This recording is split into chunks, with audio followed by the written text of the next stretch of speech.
I have two more topics I want to delve into, so I'm going to do one more round. If you have further than one more round, we can see how the timing works. Sure. But I wanted to start with a focus on the Digital Coast. I was able to secure passage of the Digital Coast Act in 2020.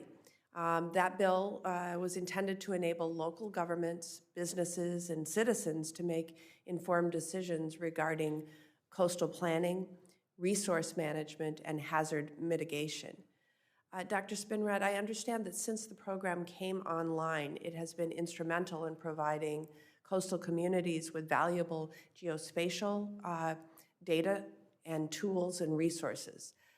I wonder if you can bring the committee up to speed on the economic benefits and returns that result from the wide availability and utilization of the Digital Coast program's data and tools.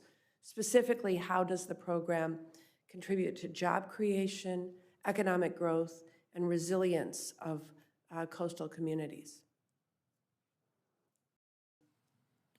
Thank you, Chair Baldwin. And yes, the Digital Coast Act has been valuable and an enormous shot in the arm for a lot of coastal communities to be able to get access to the sort of decision support that I was alluding to earlier, the environmental intelligence associated with things like storm surge vulnerability, sea level rise, as well as information that will help communities adapt to and become more resilient to climate change by doing things like hybrid green and gray infrastructure solutions to sea level rise and increased storm surge.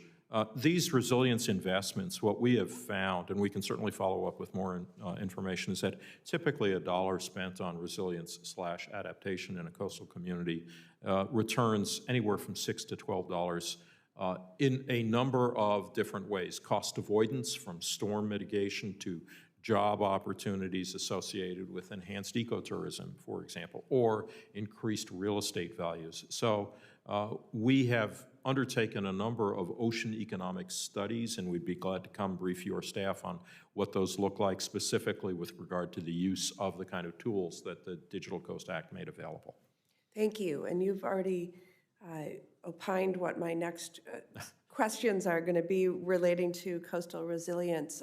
So I'm wondering specifically, can you provide some examples of successful partnerships or initiatives between NOAA's coastal zone management programs and state and local governments or nonprofit organizations or community groups that have effectively enhanced coastal resilience?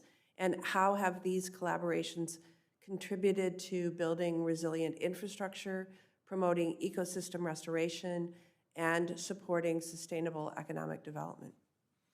There are a lot of examples, and we're documenting those as part of our Climate Ready Coasts initiative and the Climate Ready Nation approach.